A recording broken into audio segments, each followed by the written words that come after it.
Kamu pulang ini sudah vaksin toh? Vaksin 1, vaksin 2, vaksin booster. Penting loh itu. Tenang Bude, Sudah semua kok. aman. Hari ini mudik. Terus jangan lupa ya, nanti kalau mampir ke tempat umum pakai masker, cuci tangan yang bersih ya. Jangan lupa Oleh-olehnya ya. Iya Pak De, mulai inget kok. Iya ngaduh. Gus, Tak dongane, perjalanannya lancar. Ojo lali doa. Nggih, Pak, Bu. Mas, kangen. Jalan hatimu jangan sampai tergoda ya Mas. Waspada, COVID masih ada Mas. Iya, sayang.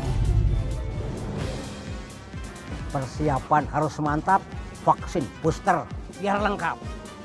Ingat, mudik aman, mudik sehat.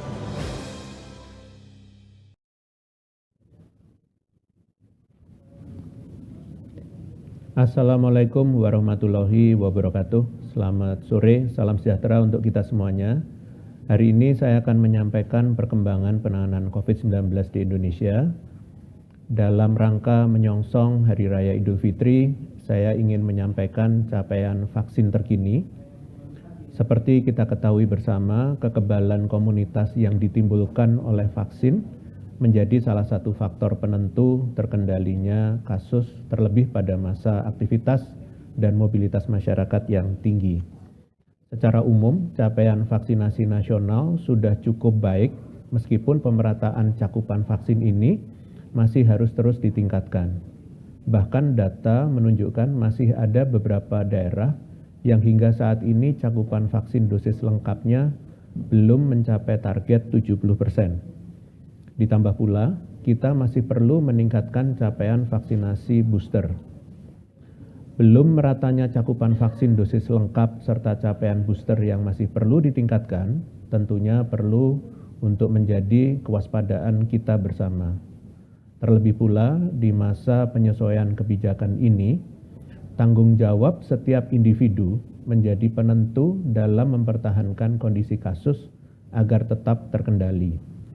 Untuk itu, terdapat 3 kunci yang perlu dilakukan oleh masyarakat demi mudik dan silaturahmi yang lebih aman. Yang pertama, disiplin memakai masker, mencuci tangan, dan menjaga jarak. Kedua, menjaga daya tahan tubuh dengan perilaku hidup sehat seperti makan bergizi dan istirahat cukup. Yang ketiga, kesadaran tinggi untuk dites jika bergejala dan merasa berisiko akibat riwayat perjalanan jarak jauh dan atau bagi mereka yang belum melakukan booster selepas 6 bulan dari vaksin dosis lengkap. Hasil survei online ketiga tentang potensi pergerakan orang selama angkutan lebaran oleh Kementerian Perhubungan menunjukkan 5 provinsi di Pulau Jawa yang menjadi tujuan mudik terbanyak. Kelima provinsi ini menjadi tujuan hingga 75% dari total pemudik. Apabila dilihat dari target Kementerian Kesehatan, cakupan vaksin dosis lengkap pada kelima provinsi ini sudah sangat baik, yaitu berkisar antara 78 hingga 100%. Namun cakupan vaksinasi booster masih harus terus ditingkatkan karena baru 2 dari kelima provinsi yang mencapai target 30%. Terlebih pula apabila dilihat lebih jauh, rata-rata cakupan vaksin pada kelompok rentan di 5 provinsi tersebut adalah sebagai berikut. Untuk lansia, cakupan vaksin dosis lengkap adalah 79% dan dosis booster adalah 27,2%. Untuk anak umur 12 sampai dengan 17 tahun, rata-rata cakupan vaksin dosis lengkap adalah 90,4%. Sementara dosis booster masih 2,5%. Selanjutnya, data kelima provinsi ini secara berurutan dari jumlah tujuan mudik terbanyak adalah Jawa Tengah menjadi tujuan yaitu 27,5% atau 23,5 juta pemudik dengan cakupan vaksin booster 17,5%. Sedangkan Jawa Timur menjadi tujuan yaitu 19,6% atau 16,8 juta pemudik dengan cakupan vaksin booster 14,2%. Sedangkan Jawa Barat non Jabodetabek menjadi tujuan yaitu 17,2% atau 14,7 juta pemudik dengan cakupan vaksin booster 32,3%. Sedangkan Jabodetabek menjadi tujuan 7% atau 5,9 juta pemudik dengan cakupan vaksin booster 32,2%. Dan daerah istimewa Yogyakarta menjadi tujuan yaitu 4,6% atau 3,9 juta pemudik dengan cakupan vaksin booster 29,1%. Sementara itu provinsi-provinsi lain yang tidak menjadi tujuan mudik tetap harus meningkatkan cakupan vaksinasinya sebab nyatanya masih ada provinsi yang hingga saat ini masih belum mencapai target vaksinasi dosis lengkap sebesar 70%. Terlebih pula apabila penduduk pada provinsi-provinsi tersebut ternyata menjadi pemudik ke daerah lainnya. Di samping menjadi daerah asal pemudik, provinsi-provinsi yang cakupan vaksin dosis lengkapnya masih perlu ditingkatkan, masih dapat menjadi tujuan mudik meskipun dalam jumlah kecil. 5 provinsi dengan capaian vaksin dosis lengkap terendah adalah Papua dengan cakupan vaksin dosis lengkap sebesar 24,6%, Papua Barat dengan cakupan vaksin dosis lengkap sebesar 44,1%, Maluku cakupan vaksin dosis lengkap sebesar 44,6%, sedangkan Sulawesi Barat sebesar 52,5% dan Maluku Utara sebesar 51,5%. Penting untuk diketahui, kekebalan komunitas yang ditimbulkan oleh vaksin dapat melindungi wilayah lainnya. Sebab semakin tinggi kekebalan komunitas pada suatu wilayah, maka akan semakin kecil pula potensi penularan pada wilayah tersebut. Sehingga potensi penularan dari masyarakat yang menetap pada wilayah tersebut dan bepergian ke wilayah lain akan semakin kecil pula. Dengan demikian, semakin merata kekebalan komunitas pasca vaksinasi pada seluruh provinsi, maka akan semakin optimal pula kekebalan komunitas pada tingkat nasional. Dengan demikian, kewaspadaan dan tanggung jawab setiap kita menjadi kunci mudik dan silaturahmi yang aman COVID.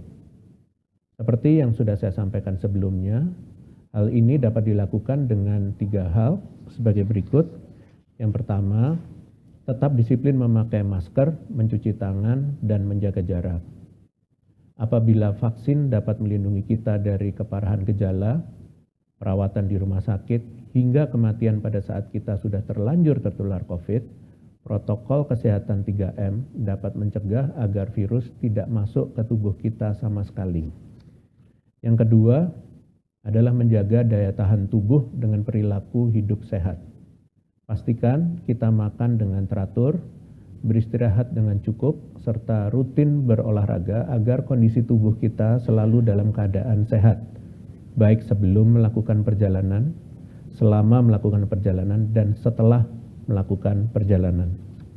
Yang ketiga, menyadari pentingnya testing apabila merasa bergejala, memiliki riwayat bepergian jarak jauh, atau bagi masyarakat yang belum melakukan booster dengan vaksin dosis lengkap yang sudah melebihi 6 bulan.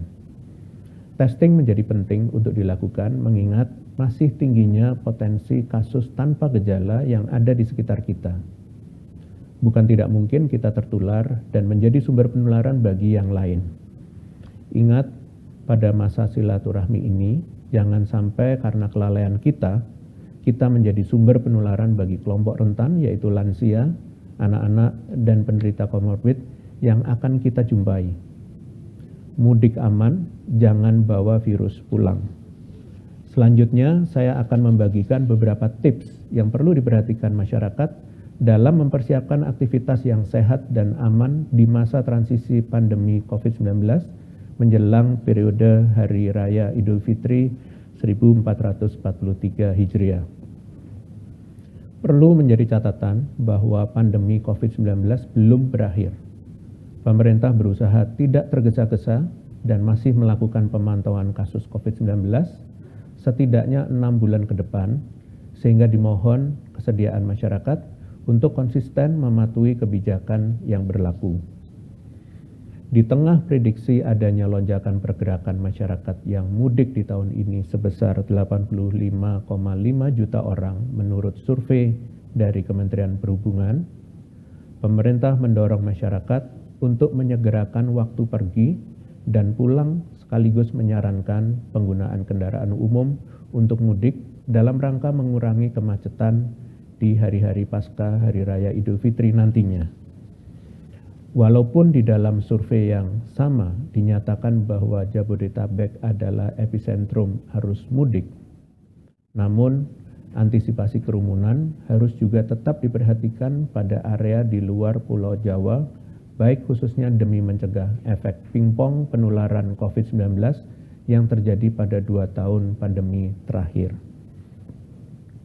Sebagai tambahan, saat ini tersedia armada kendaraan umum yang cukup, khususnya di wilayah Jabodetabek, di mana untuk transportasi darat mampu mengangkut lebih dari 104.000 penumpang, transportasi kereta api sebesar 14.000 penumpang, transportasi udara lebih dari 140.000 penumpang, dan transportasi laut sebesar 2.500 penumpang. Dengan kondisi ini pula, kita sudah sepatutnya mempersiapkan dengan matang beberapa hal, baik saat hendak bepergian maupun saat ibadah di hari raya, agar kita semua tetap sehat dan mampu menjalankan ibadah dengan khusyuk. Berikut hal-hal yang dapat masyarakat persiapkan untuk melakukan mudik yang aman dan sehat. Sebelum perjalanan, pertama, pastikan pelaku perjalanan telah divaksin setidaknya 2 minggu sebelum keberangkatan. Hal ini untuk mencegah antrean panjang di posko vaksinasi on the spot, serta menjamin antibodi telah terbentuk sempurna di dalam tubuh.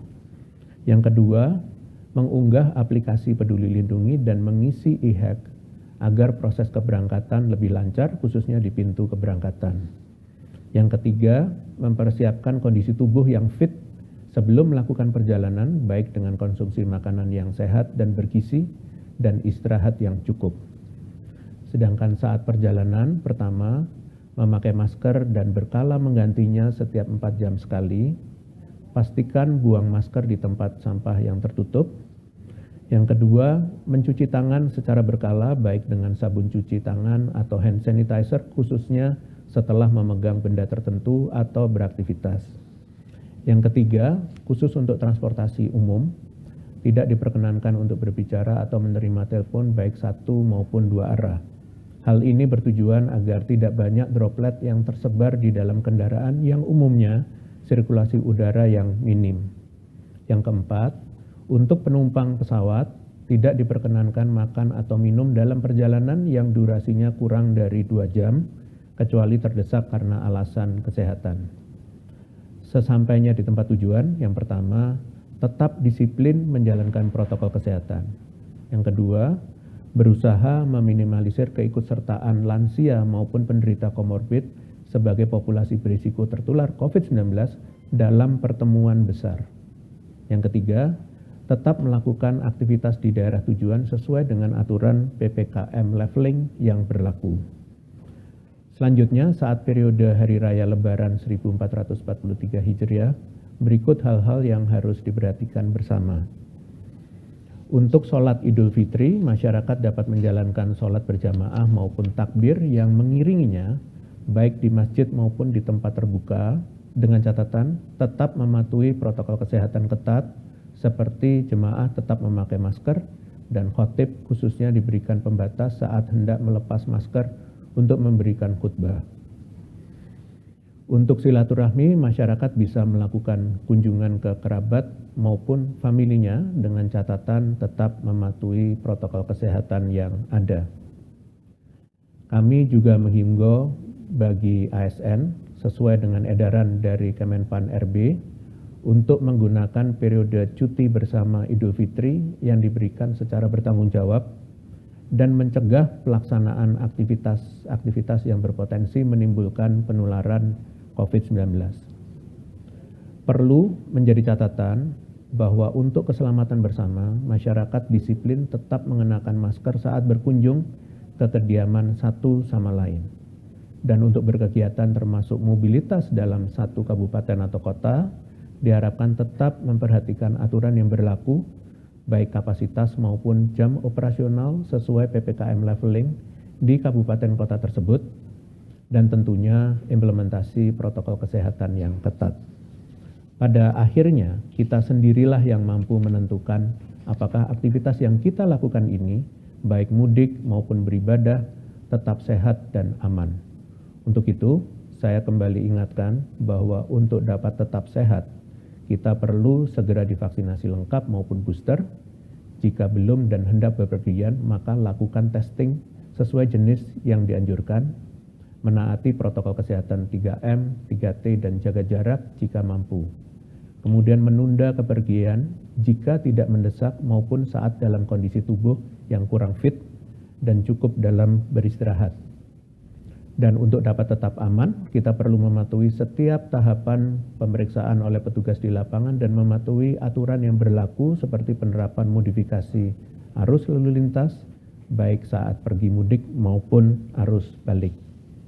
Sebagai penutup, saya akan menyampaikan update penanganan COVID-19 lainnya. Pemerintah kembali merilis instruksi Menteri Dalam Negeri yaitu Inmendagri nomor 23 tahun 2022 yang menyatakan diperpanjangnya pemberlakuan PPKM leveling di wilayah Sumatera, Nusa Tenggara, Kalimantan, Sulawesi, Maluku, dan Papua. Dimohon agar pemerintah daerah kabupaten kota setempat segera menyesuaikan peraturan yang ada dengan hasil asesmen level yang diberikan.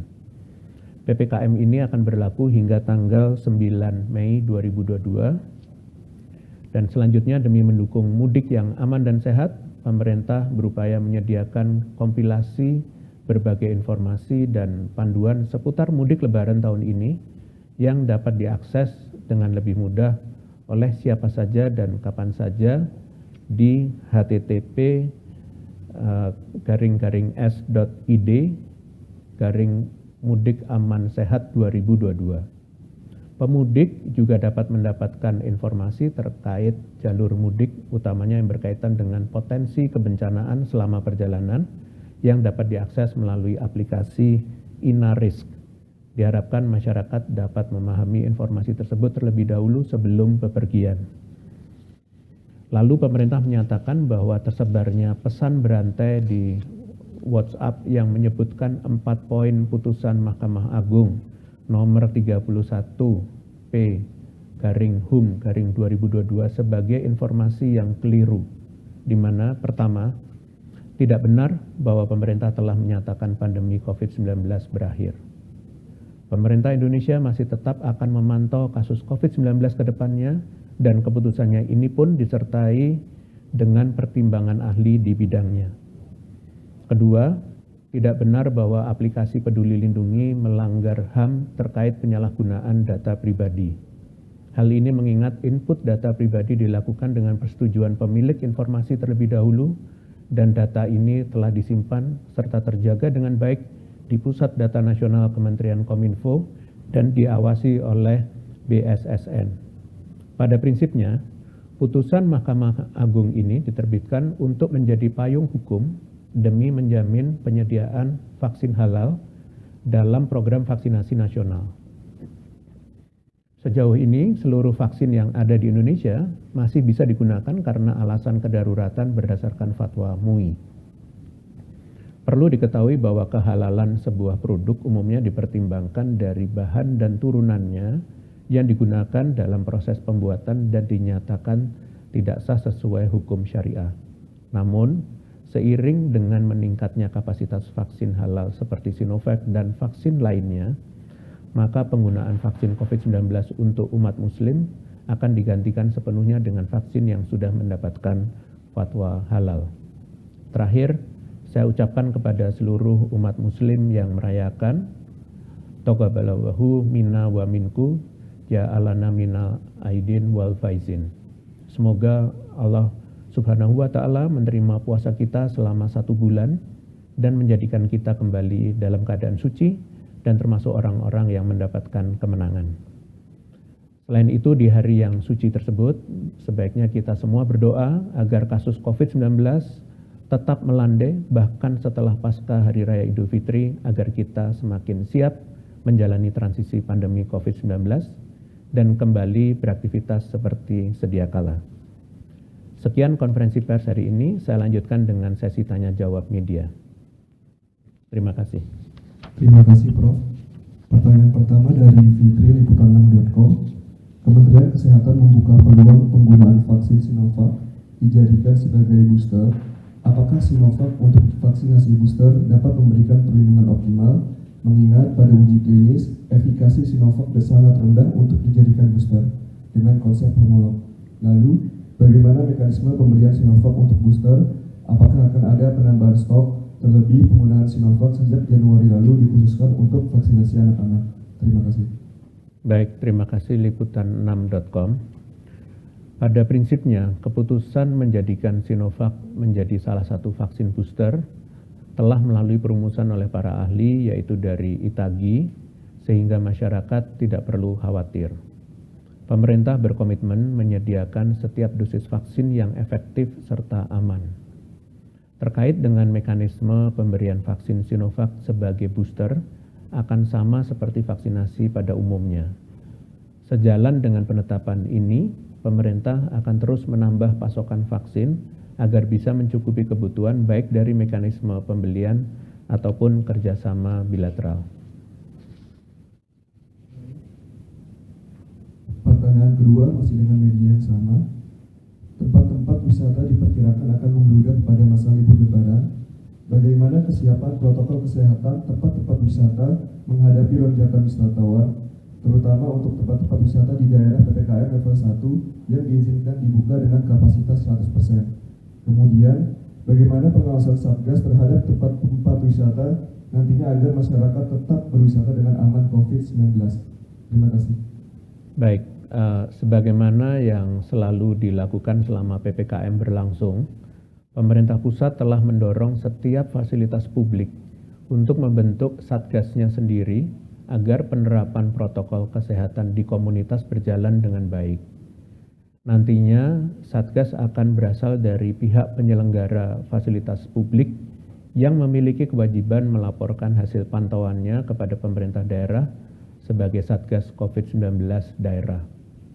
Dihimbau agar penyedia fasilitas publik mampu dengan disiplin menegakkan kebijakan PPKM yang berlaku di wilayahnya, dan pemerintah setempat juga tidak akan segan memberikan sanksi jika ditemukan pelanggaran. Khususnya bagi masyarakat, dihimbau juga cerdas dalam bepergian dengan tidak mendatangi wilayah yang ramai atau kerumunan untuk meminimalisir peluang penularan COVID-19. Baik, terima kasih atas pertanyaan media. Dengan demikian konferensi pers berakhir. Selamat sore. Wassalamualaikum warahmatullahi wabarakatuh.